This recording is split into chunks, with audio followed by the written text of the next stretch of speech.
Good evening, everyone. It's great to be here. Thank you for having me, and thank you to the organizers for hosting such a great event. This is truly amazing to be here. My name is Eva Fibers. I work within advisory at KPMG International, and I'm also the head of our global alliance with Ericsson, which aim to realize business value from 5G. So I worked quite a lot with connected factories in terms of 5G, and today we're going to broaden that perspective and talk about connected cities. So that's quite a vast area, of course. So the difference between a factory and a city, what is that really? Can we utilize anything that we've learned from fairly mature smart factories to cities? I would say yes, and we're going to come back to that. But what's truly amazing with the city perspective is the people, because that is something that really differs, of course. And for me, being a management consultant, I love business cases. I love seeing the value of things. And in this case, we get to see how we can include the citizen value in the business case together with the other parameters. So please join me for a short tour on smart cities.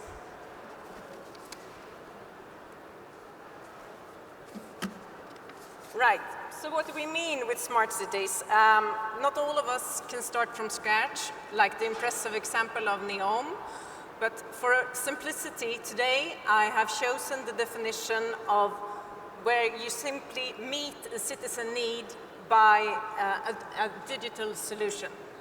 And I think the time has come for this. We've talked about it for many years, but it's now actually starting to happening. And why now? I think there are two answers to that. Firstly, it's the pandemic that has completely changed our behaviors. We are getting used to, it started with COVID apps where we booked our testing, our vaccinations, but it encouraged us to be open to digital healthcare in a completely new way. And we also see that we're getting used to the changes in how we divide work and our home life. So that's one aspect.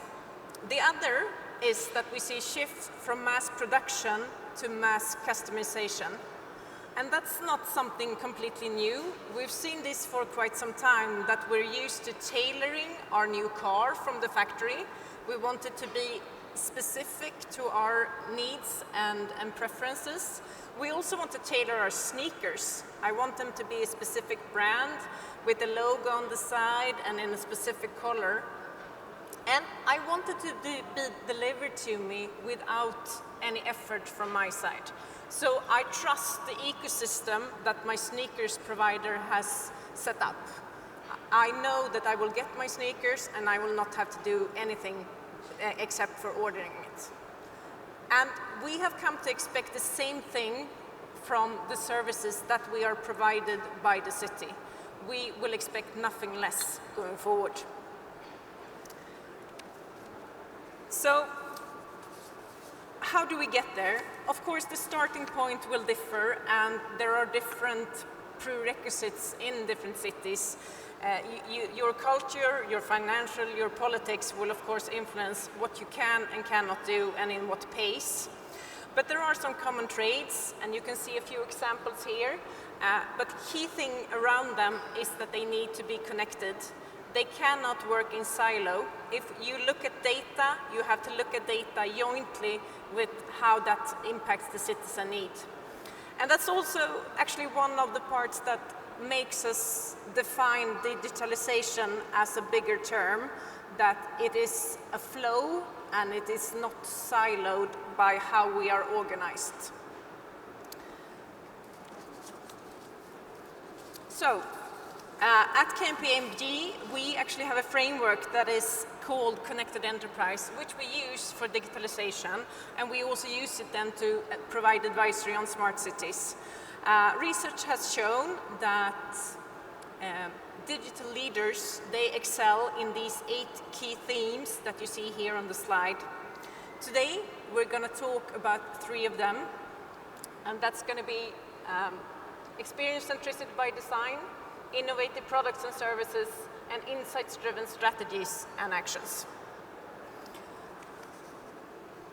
Starting with experience centricity by design, we can start by saying that traditionally the public sector is much poorer at providing a high quality customer experience than the private sector.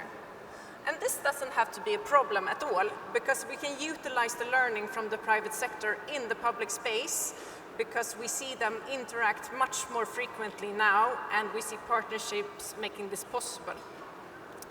So there is a big shift here where we, as part of creating these new cities, need to look at citizens as customers and treat them similarly as you treat customers. So if I have a need as a citizen, it could be a life event that has happened to me. Perhaps I had a new baby, or I moved to a different country and I need a work permit.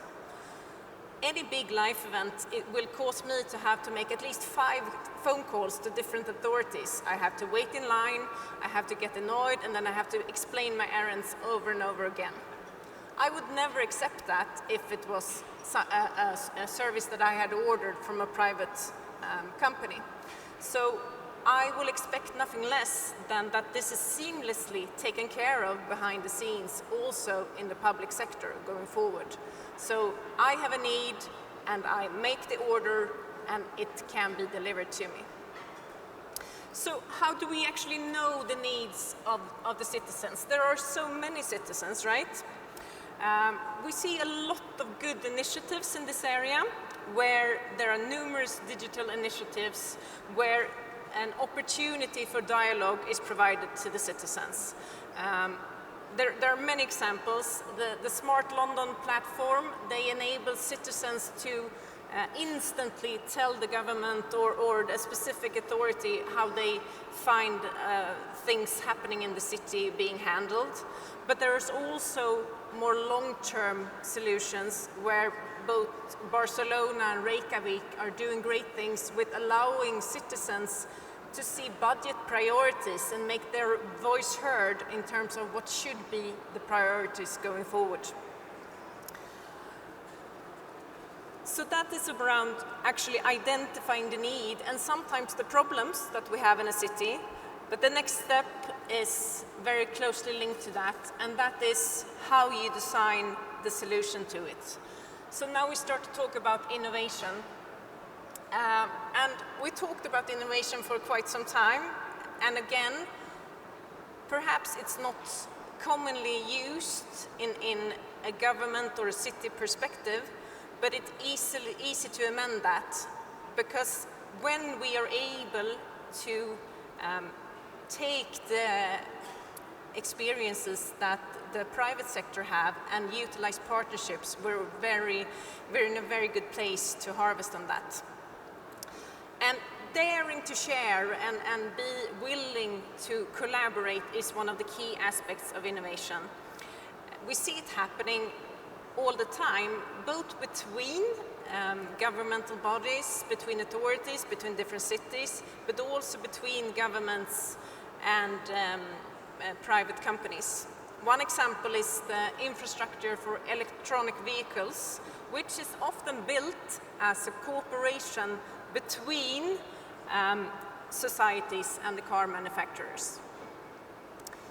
Second point here is that profit is not the end goal.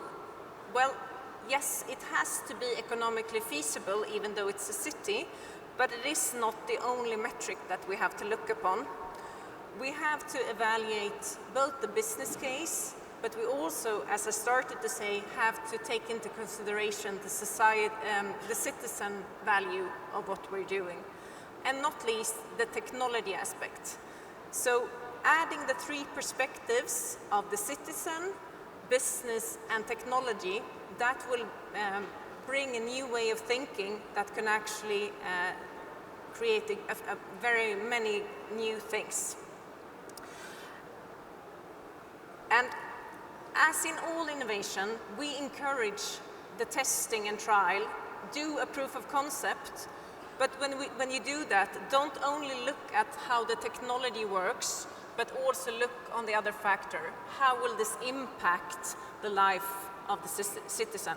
And how will it impact the long-term plan for the city? Technology is, of course, a core element of innovation, and sometimes it could even be a means in itself to encourage new technology. It might be small, but instead of doing things the way we have, we continue to grow by using new technology, and that raises the curiosity, not only in the projects themselves, but also in the citizen mindset. Lastly on this slide, we have a topic on talent, and that is of course something that everyone struggles with. We have to learn new things, we have to attract the right talent and the right competencies. Partnering is one way of doing that, but we also see a very close by example here in Saudi Arabia, the Giga projects, where both skills and technologies have been drawn from across the globe, and this in turn, it combines the competences, and it's actually in the mix where we can see new things and we can make new discoveries. Coming into insight-driven actions, and this is of course about data, but data and insights are not the same thing. So it is what we do with data that is the core thing. We have to treat it as intelligence, and data in itself is just data. There will be so much data going forward. New communication technologies such as 5G, they enable us to have sensors with a higher density than we've ever seen before. And this is great, but we have to learn how to interpret that data and utilize it in a good way. And we see a lot of things that cities can do when they read the data rightly. Kuala Lumpur, for example, they're using insights to have predictive disaster management, something to make their citizens feel safe. We see optimization of power consumption when you can read how power is actually utilized and what is happening with it. We also see planning of public transport and planning of healthcare, because it is possible to track behaviors and see what will happen. And all these good things, it's very important for cities and for governments and for all of us to communicate that they are based on data, because there is still hesitation among citizens to share data. And if we are able to communicate all the good things that we can create based on those insights, it's very valuable. And as an example, in the US, there's only 44% actually trusting how their data is used. So we have a great improvement potential here, and we can do something with that jointly to make people want to share their data.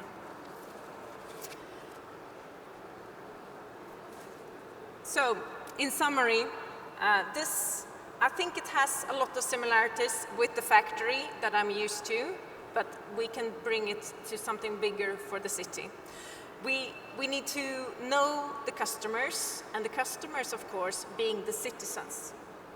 We have to utilize our insights. We have to make people trust the data, so we get a lot of data and we can read it the right way. And also, we have to collaborate to enable innovation. When we do this, this can truly enable a citizen-centric smart city where everyone can speak their mind in dialogue, and we can get both data, feedback, ideas, but also criticism, and all of those are equally important, because that is what can create a diverse society going forward. All of us in here and at LEAP, we will in one way or another be part of the smart city development going forward. And we need to start, we need to try, and of course we need to listen to be able to play this right. And for me, I think the key takeaway is to include citizen satisfaction in all the business cases going forward. Thank you for listening.